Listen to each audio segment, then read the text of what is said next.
want to offer particular thanks to Xinyi and to Paul and to Jason for inviting me. It's been an extraordinary, I wouldn't call it a conference. It's an extraordinary gathering. And I've been really lucky to hear all of the variations of presentations today. I also took this as a challenge. I've never written about the connections between my Zen, my Buddhist practice, which is not Zen, and my writing. And I have been a student of Zazak Tulku Rinpoche since the 80s. Vajrayana, Tibetan Buddhism. And I've been writing poetry since the 1960s. And although I've written other genres, poetry is really the one that I'm most interested in. It seems the most challenging for the difference between meditating and writing a poem. And that's what I'm trying to talk about in this. So let me begin. Paul, can you pass me my water? I'm probably going to dry out. Thank you so much. Even though there's this wonderful image of water right behind me. Okay.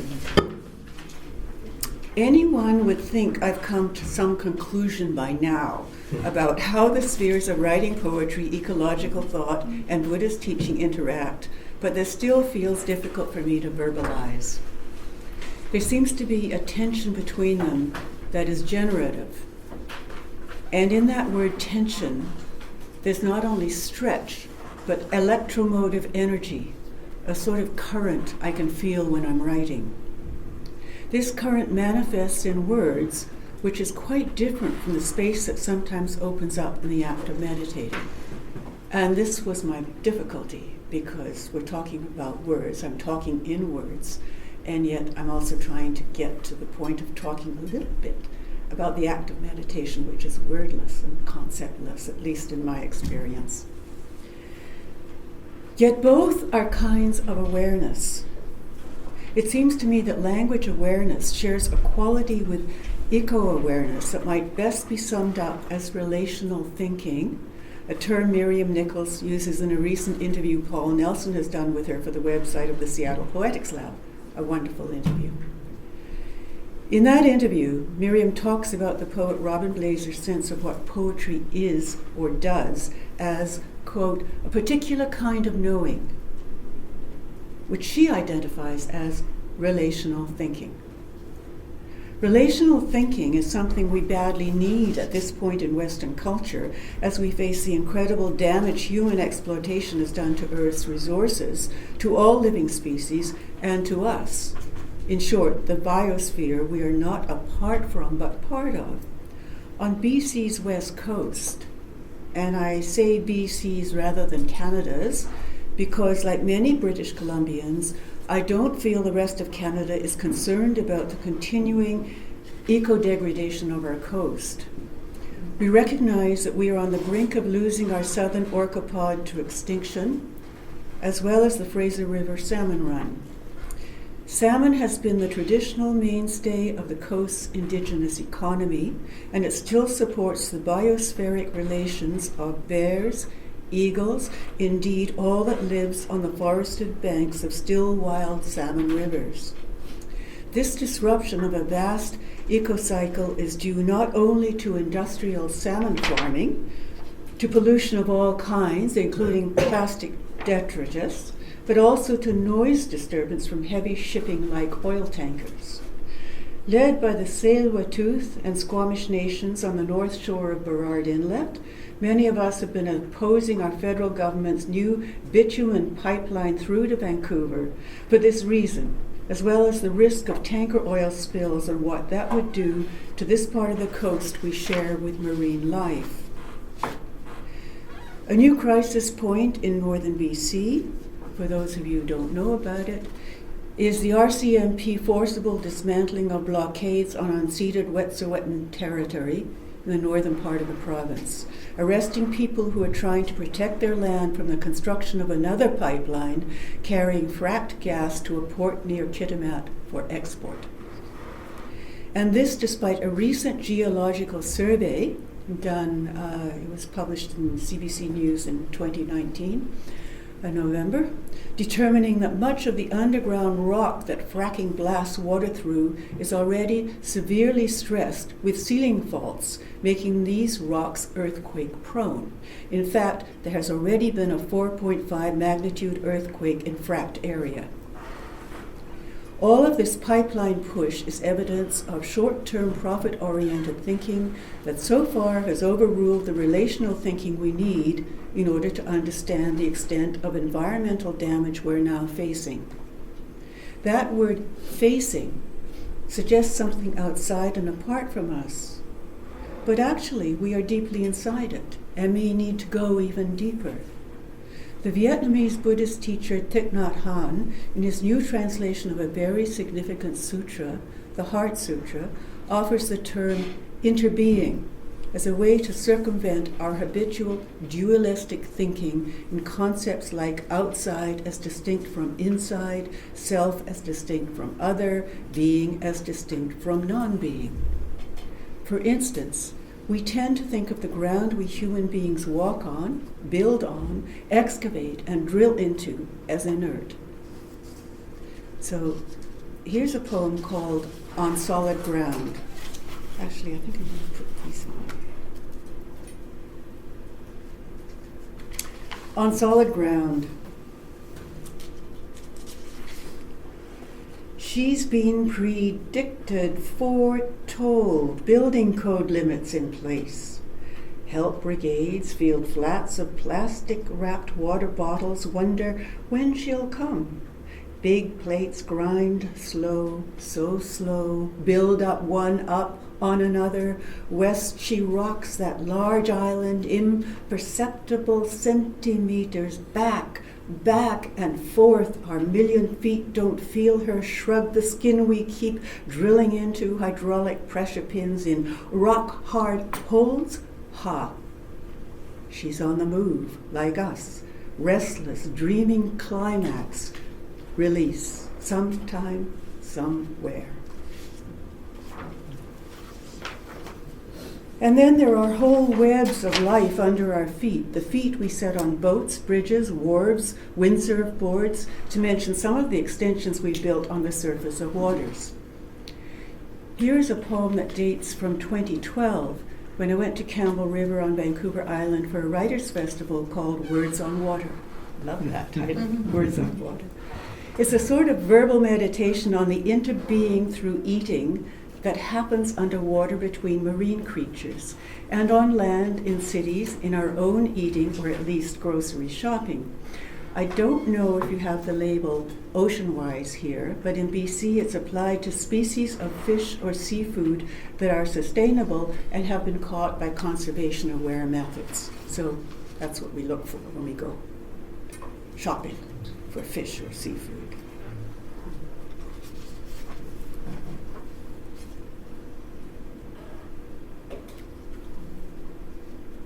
Lost in depths that absorb sun's red or orange wavelength, miniatures hunt. Striped nudibranchs, toothy rasp at luminous sea pen, painted anemone's tactile waves, stung crab to mouth.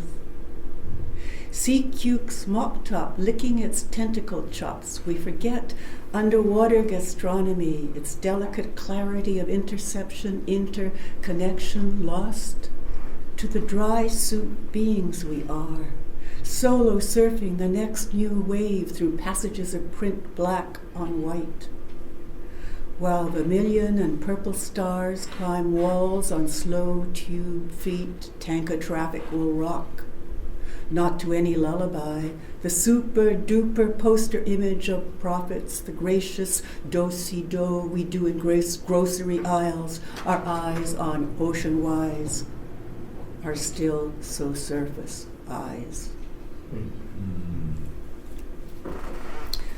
So much of what we form opinions about is surface, even in this poem. Surface in the sense that we observe externals, often on visual appeal only, and then make judgments about how what we observe might benefit or harm our individual selves. More than 30 years ago, in The Dream of the Earth, 1988, Thomas Berry was calling for recognition of our intimacy with and, quote, deep awareness of the sacred presence within each reality of the universe, end quote. Sacred presence calls for reverence, a quiet standing back of self so as to open up to a phenomenal other reality. This is something many people, especially we first world people, no longer know how to do because, as David R. Loy points out in his Eco-Dharma, our view of the earth and its resources is merely utilitarian, merely what can be exploited for human projects. Our culture has also become highly visual, so that we tend to orient ourselves through vision and not through inner sensing. This makes it difficult for us to experience sheer phenomenality of being linked with and dependent upon the being of so many other living creatures, their actual being, trees, fish, bacteria, people unknown to us, even the extraordinarily live quality of this planet with its rivers, oceans, minerals, earthquakes, and hurricanes. And you were just reading poetry to us about that liveness. Thank you. To feel our interbeing with all this requires letting go of our individual separateness. It calls for an openness to what is other than us and yet not other. Kinship is one way of referring to this. A kinship announced in the indigenous phrase known across native North America as all my relations. Let me read to you another later poem that tries to articulate some of this, but first some background. In the early 1970s, I was working on an oral history project that introduced me to the pre-war life of a Japanese-Canadian fishing community on the Fraser River. This experience gradually morphed into a further collaboration with then photographer Robert Minden, and for me, a long sequence of poems about that community, Steveston. Steveston is at the mouth of the wide southern arm of what used to be a major salmon river, the Fraser. My experience of that river and of what was happening to the salmon was formative not only to my sense of ecology, but also to my later engagement with Buddhist teaching. That poetic sequence, titled Steveston, was first published with Robert Minden's photographs in 1974 by Talon Books. Then, 26 years later, Ron Hatch of Ronsdale Press asked me to write another poem for that sequence, for what would become the third edition of Steveston, published in 2001. And I thought, how can I re-enter that? A sequence I wrote all those years ago. How am I going to do this? And of course, it doesn't sound exactly like the other Steveston poems. But by then, I knew I had to address the dwindling salmon runs on that river. I thought of the poem as a coda, an addition to the original series that perpetuated, but also transformed the theme of that original series, or one of the themes. As I was writing this coda, I remembered something I'd learned from the early 1970s from Susan Reed, who was then an anthropology graduate student at UBC working under the guidance of Wilson Duff, great Wilson Duff, who had worked intensively with the art and myth of Northwest Coast Indigenous peoples. In fact, he curated two extraordinary shows of Northwest Coast art back in the 60s and the 70s. The first was called Arts of the Raven, and the second was called Stone Images, BC. As Susan was writing her dissertation, we talked about what she had learned of the cosmology of the Kwakwaka, then known as the Kwakiutl, a nation further up this coast, particularly their sense of ancestral kinship with salmon, bears, and other inhabitants with whom they share their territory.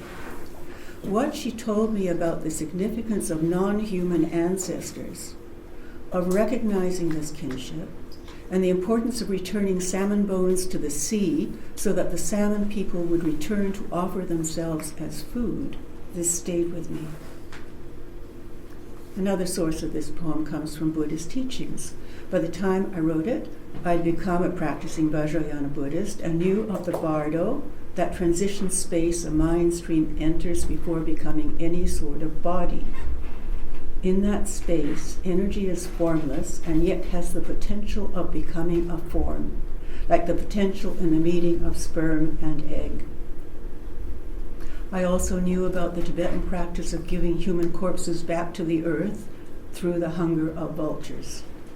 In short, I was learning something about our sacred kinship with other beings and about the ongoing and transformational stream of life that is something like a river, to quote poet Fred Waugh.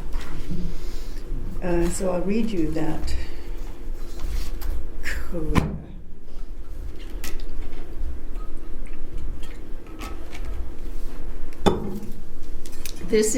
I've been reading you short line poems, but this is a long line poem.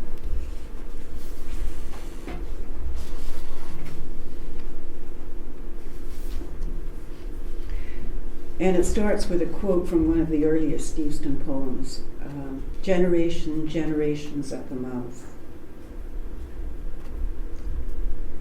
Clans of salmon, Chinook, coho gathering just offshore, backbones no longer intact, steam pressured in millions of cans, picked clean barbecue leavings in 1,000 garbage bags ripped open by cats, rats they can't find their way back. What is the body's blueprint? Return what is solid to water, the first people said. Return, every bone intact generates the giving back of race, kind, kin. Choked in urban outfalls, fished as the aim for rivers, sediment thick with runoff, tumulus of the wild they hover, sonar streaks, impossible vision glitches, outside pens where farmed lookalikes grow pale and drugged. Kin, wild skin, wild and electric at the mouth where rivers disappear and of that is not that, the Chinook can't find their way back.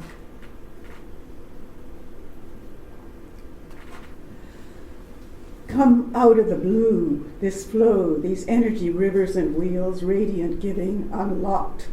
And not this frozen, this canned product, eagles once stripped, eagles, bears, going, gone, hungry and wild outside shut doors where light pools and we pore over stock market news. Refuse our interrelation, refuse to pour back. What is the body's blueprint? Impermanent, shifting energy blocks in its own becoming, a stream and streaming out to the void where rivers lose themselves. In the bardo, as many beings as waves gather at any opening, those in between and not yet ones that race a river of sperm to be here now, light pour, each cell in its dying turn returns. What is the mouth of the river now? A toxic zero of emptiness, teeming hole of ever becoming we create? Re-entry, return, verbing the noun out of its stuck edges and into our currents, kura? We have lost the verb in our currency, a frozen exchange streaming emptiness. They're fishing in London now. At the mouth of the river, clans of the possible are gathering. The Chinook, the coho, rivering. Just offshore are us. I was very struck by the fact that they cleaned up the Thames in London long enough to have fish come back to return to it. If they can do that in London, why can't they do that in Vancouver? Well, the Fraser is a big river that goes very far inland. Okay. Well, that was a wild hope that the needs of wild salmon could outweigh the demands of industry on the Fraser. or Stolo, to give that river its original name. So let me return now to the notion of some sort of current at work in writing a poem. It's not about naming so much as verbing or wording what seems at first wordless. When I start a poem, I have no idea where it's going to end. Words, like trees, embody time and change. They thicken with meaning through generations of speakers. We know some of their roots. For instance, improvise comes from Latin improvisas, unforeseen, what you can't prepare for. So much of the act of writing seems like this, words moving moment to moment in thought stream, called up by sound resemblance or meaning connection, even the on-running rhythm of a sentence moving towards its so-called conclusion that then merges in larger depths of meaning, often unforeseen. If this sounds like a river, it feels like one. Our thoughts, perceptions, sensations move in an endless stream, gathering flotsam as much as insight, moving us imperceptibly towards our end, which of course isn't always our end in the sense of goal or aim. It's very easy in this time of what is now called the Anthropocene extinction to see only our fear for ourselves, our human survival, and refuse to see our agency behind the burning bushfires of Australia or the rapid ice melt of Greenland. What can a poem do in the face of looming crisis? What writing has taught me is the value of interrelations in the arena of words. Simply put, how we think determines what we think. So behind the challenge of how to change our way of living on this earth is the issue of how to think relationally. Nichols' relational thinking again. Instead of thinking in fixed terms that merely entrench what we already know. Relational thinking recognizes connection in multiple directions, feels fluid. To move into writing a poem, I have to let go of what I think I already know. This process feels fluid to me. To compose means literally to put together, but I don't often feel it's me composing. Everything by so many other writers I've read is in play in the wording of perceptions that a byline proclaims as mine. Yet these words called mine arise in an echo of so many other usages by other speakers, writers. In that sense, a poem seems to arise on common ground. And often less in reference to things than vibrating in the web of sounds and images they create.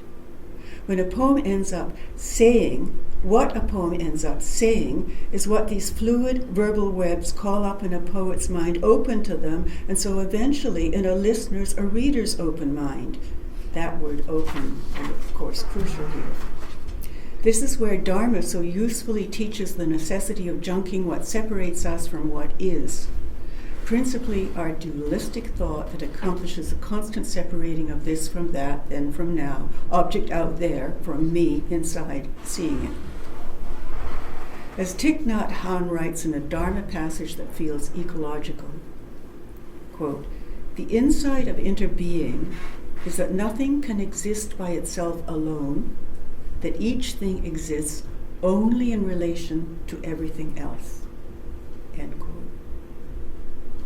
We can already see that when the intricate web of life that nourishes all beings is broken apart, then we are broken too. And even before now and beyond now, what forms us are the same minerals, water, air that have formed and will form the cells of all biological phenomena on this earth, including us, whether we're part of it or not. This is in part what Dharma teachings refer to as interdependence.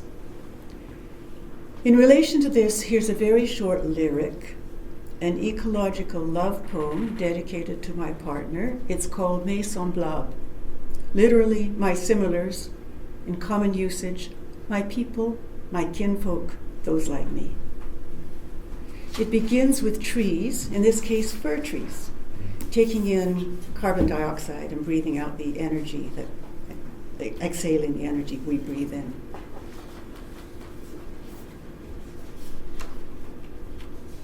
Mes Semblables for Bridget.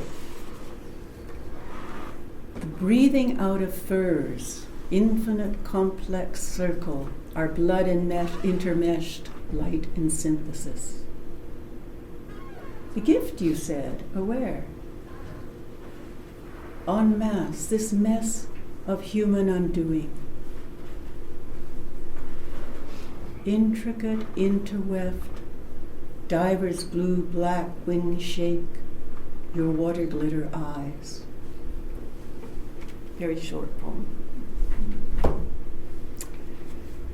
Guyan Buddhism offers a much more cosmic and intricate image of interbeing. It's the image of Indra's net, which strikes me as a guide for us now. Here's a brief description that's taken from Francis Cook's book, Guyan Buddhism, The Jewel Net of Indra. It's not exactly his words. In the realm of the Vedic god Indra hangs a very intricate and infinite net. In each eye or hole of this net, a shimmering jewel hangs. And because this net stretches in all dimensions and to an infinite extent, there are an infinite number of such luminous jewels, each one reflecting all the others. If you can imagine that. I'll close with a very brief poem that refers to this. It's called Interbeing, and it's little more than a reminder of what that might mean in everyday life. It ends with a quote from a much earlier poem by the 17th century Chan nun known as Yikui, who for some years of her life lived in a cloister that her brother built for her that had a wonderful name, the Cloister of Investigating Commonality. Interbeing. Each a jewel plural in Indra's net, one's not one, reflect. Or, as Yikui writes, if within there is no self, then each and everything is intimate. Thank you for listening.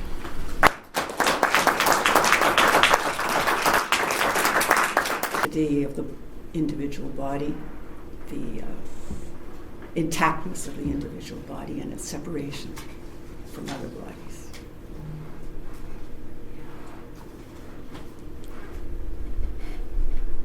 Yeah, Ellie. I love what you said, borrowing from Fred, if this sounds like a river, it feels like one. Mm-hmm. And I appreciate the way that you were equating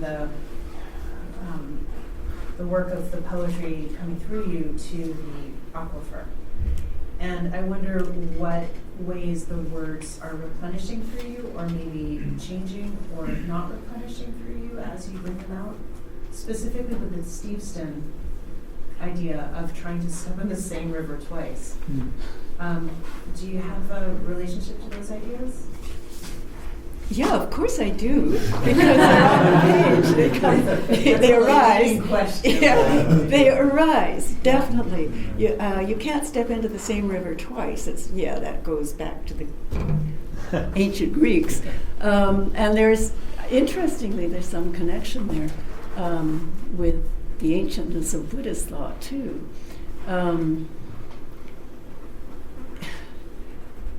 I think that getting in touch with the stream of the mind is a very important thing to do, because it untouches us or detaches us from hanging on to what that mind contains, in the sense of, this is me, this is not, this is my experience, this is what creates me separately from everyone else and everything else. So I try to practice that. And writing, the unforeseen in writing is something I think that is quite close to meditating, the act of meditating, the open space of mind that meditation calls up. It took me a long time to even get a sense of that, because my mind as a writer is so full of words, so full of concepts. Yeah. You mentioned Wilson Duff. Did you had a chance to see Wilson's bowl? Is that true? Yeah, I did. Can you talk a little bit about that? Yeah, this is on Salt Spring Island, one of the Gulf Islands, and the poet Phyllis Webb lives on Salt Spring. Wonderful poet. This is sort of a long story, but she was the one who named this feature in the rock. It's a tidal feature. You only see it at low tide. I guess that's going to become even truer. There may not even be low tides anymore the way you can see it eventually. It's a depression in the rocks, and it's so smooth. It must have been carved. Who knows how many years ago, thousands maybe, who knows. It's raised from the surrounding rock. It's not built, it's just that the surrounding rock seems to have been slightly carved away from it. And it's not very big. There's a pool of water in it that reflects the sky, of course. And it's about the size of this. And you look at it and you think, if this was carved, it took a very long time to make. And it was Phyllis who called it Wilson's Bowl, because she knew, now my mind's going to go, my 70-odd years is affecting my memory, but she knew a woman who also lived on Salt Spring, who was in very close contact with Wilson through correspondence. And after Wilson Duff shot himself, Lilo, that was her name, Lilo. Anyway, Lilo brought a bundle of the letters that she and Wilson had exchanged and left them on Phyllis's doorstep, and then walked into the sea and drowned herself. Mm. And all of this is recorded in a book of Phyllis's, a remarkable book of poems. And there's some prose at the back of it that talks about all this. But Fred Waugh and Pauline Butling and Steve Collis and I made a kind of pilgrimage to Wilson's Bowl a few years ago. And then we went to see Phyllis and had tea with her and told her we'd done that. Yeah. Yes? I have a question, and it's not fully formed yet, I'm sorry, but you said a second ago, you talked about I'm a writer and that relationship with words, and I'm just wondering if you could unpack that a little bit and talk about your relationship between the writing practice and the fact that our answers might not come through language, they might come through something else, the mystery, whatever. You know what but I'm just interested in like that tangle in your life, how you've navigated that. And I don't know if this is a specific enough question, so if it's not, I totally understand. I tend to like throw out like big questions and then start reeling back in, but do you have anything that comes to mind? Well, I don't feel that I'm meditating when I'm writing a poem. They feel like quite different activities because of the verbal aspect. Mm-hmm. But there's some similarity, which I was trying to get at in what I read out. And it has to do with openness. It's so easy for us to retrench. I mean, we do this constantly. Thousands of times a day we retrench, fall back on our own concepts, on what we know, our own opinions, our own projections of others, and so on. And it's really hard to let go of that, because that's how we identify ourselves. And we're afraid of self-annihilation. That's why meditating is so necessary, it seems to me. Starts chopping at the roots of that. Mm-hmm. Yeah. Thank you. Yes. Thank you so much. You mentioned the salmon in a few different ways as connecting us all, kinship and so forth. And indeed, I did some work on salmon, and they are phenomenal in connecting the forest and the sea, and different species and so Right. forth. And you did mention making offerings, like the bones, you give them back Yeah, to the river yeah, or the yeah. sea. And I wonder what source you used there exactly. I am familiar with it's a Klingit story, the Salmon Boy, and I assume there might be a high-def version of that same story as well. In which a boy who is not paying respect to the salmon is taken to the sea by the salmon, and he lives there with the salmon people. They call them Right, people, right. So, In the salmon underworld. Yeah. Right, exactly, Yeah. yeah. Yeah. So I was wondering what you used as a source. Well, I learned this from Susan's work on the Kwakwakwa. Their whole cosmology, Yes. as the myths, the story, the traditional stories convey it. But obviously, I don't think it's limited to them, Right. to that particular First Nation. I think it's probably almost endemic up and down this part of the coast. Yeah. Yeah. Yeah, thank you.